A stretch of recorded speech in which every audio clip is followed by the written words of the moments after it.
Bienvenue sur le podcast du site media24.fr, le média indépendant d'information sur l'économie, l'environnement et les sciences. Aujourd'hui, on va s'intéresser à un projet français, assez hors norme, le Corinthian, un yacht à voile de luxe. Enfin, on nous dit que ce sera le plus grand du monde. Et il est construit à Saint-Nazaire. Oui, c'est un projet qui interpelle, et effectivement. Il y a ce mélange assez particulier entre la grande tradition de la voile et puis des technologies de pointe, mais à une échelle jamais vue pour un voilier habitable, en fait. Ah oui. Du coup, ça pose directement la question du sens d'un tel navire aujourd'hui. Alors, pour qu'on se représente bien la chose, les dimensions sont assez folles, non ? 220 mètres de long, plus de 26 000 tonnes. C'est gigantesque. Et surtout, c'est 3 mâts, 100 mètres de haut. C'est plus haut que pas mal de monuments connus, hein. Exactement. Et paradoxalement, ce gigantisme cache une ultra-exclusivité. Seulement 110 passagers, je crois, pour 54 suites. Ah oui, d'accord. Le ratio espace par passager, ça montre bien le positionnement très haut de gamme, quoi. Et le calendrier, on en sait plus. La mise à l'eau, la première croisière. Alors, la mise à l'eau, ce serait début juin 2025 et la première croisière est prévue pour juin 2026. D'accord, 2026. Et le trajet ? Apparemment, ça commencerait en Méditerranée, puis direction les Caraïbes. Assez classique pour ce genre de navire. Bon. Et la technologie de voile, justement ? Parce que c'est ça qui est mis en avant. Oui, alors c'est ça qui est techniquement assez fascinant. C'est un système de voile rigide, monté sur des mâts pivotants, un peu comme le système Balestron. C'est très rare à cette échelle. Des mâts pivotants, comment ça marche concrètement ? Sur un navire aussi énorme, ça pourrait être une sacrée mécanique, non ? L'idée, en gros, c'est que les mâts peuvent s'incliner, s'orienter pour vraiment optimiser l'angle par rapport au vent. Ça maximise la poussée et en même temps, ça réduit la résistance de l'air sur la structure elle-même. Malin. Chaque mât porte une voilure rigide de 1500 mètres carrés. D'ailleurs, elles sont repliables, ce qui fait un total de presque 485 mètres carrés. L'objectif affiché, c'est clair, naviguer à la voile seule dès que la météo est favorable. Oui, ça c'est l'idéal, mais bon, la météo, on sait ce que c'est. Qu'est-ce qui se passe quand il n'y a pas de vent ? Oui, forcément, il faut une solution de secours. Donc, le Corinthien est équipé d'une motorisation hybride et elle fonctionne au GNL, le gaz naturel liquéfié. Ah, au GNL. Oui, et c'est un choix intéressant parce que, comparé au fioul lourd qu'utilisent la plupart des gros paquebots, le GNL émet moins de CO2 et surtout beaucoup moins de polluants comme les oxydes de soufre, les particules fines. D'accord. C'est un pas vers une propulsion plus propre. Même si, ça reste un carburant fossile, faut être clair. Donc il y a cet effort sur la propulsion. Mais j'ai lu que ça n'était pas tout. Il y aurait d'autres technologies environnementales à bord. Tout à fait. Les chantiers de l'Atlantique communiquent pas mal là-dessus.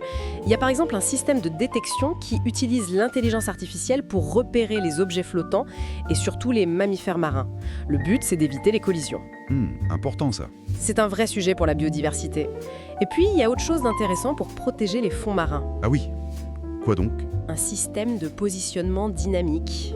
En gros, avec des propulseurs latéraux et un GPS très précis, le navire peut rester parfaitement immobile sans avoir à jeter l'ancre. Ah d'accord, pour pas labourer les fonds. Exactement. Pour protéger les herbiers de Posidonie en Méditerranée ou les coraux ailleurs.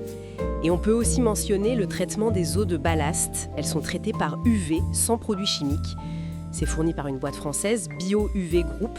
Ça évite de balader des espèces invasives d'un océan à l'autre. Bon, beaucoup de technologie donc, mais on reste quand même sur un projet de luxe extrême. J'ai lu que l'inspiration venait d'une légende du voyage. Oui, tout à fait.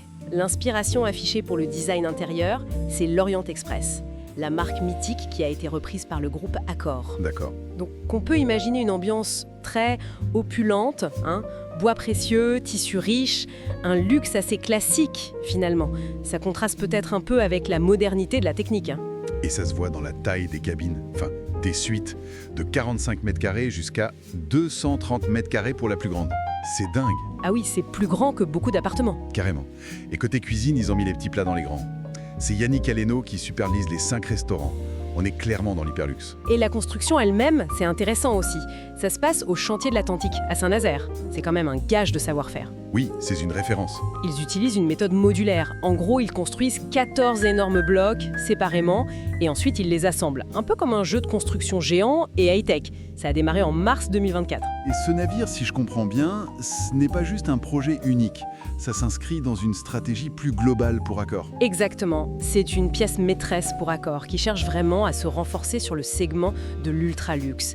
Il développe aussi les hôtels Orient Express, d'ailleurs en lien avec LVMH sur ce volet-là. Ah d'accord. L'idée, c'est de proposer une offre de voyage de prestige très complète, sur terre et sur mer. Et la preuve de cette ambition, c'est qu'un deuxième navire du même type, l'Orient Express Olympien, est déjà annoncé pour 2027.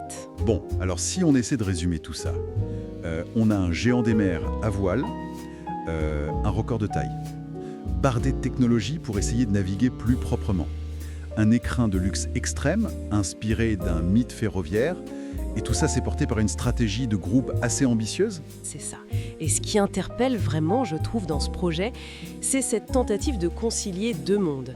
D'un côté, le fast, l'ultra-luxe, qui est par nature assez gourmand en ressources, et de l'autre, une volonté affichée de réduire l'impact environnemental via l'innovation technique. Du coup, ça nous laisse avec une question un peu en suspens. Est-ce que ce genre de projet peut vraiment montrer une voie pour l'avenir du voyage de très grand luxe, à une époque où les questions écologiques sont centrales, ou est-ce que c'est une tentative de verdir une pratique qui reste fondamentalement très énergivore? C'est sans doute ce que l'exploitation future du Corinthians Santoris nous dira. Merci pour votre écoute et retrouvez plus d'actualités sur media24.fr.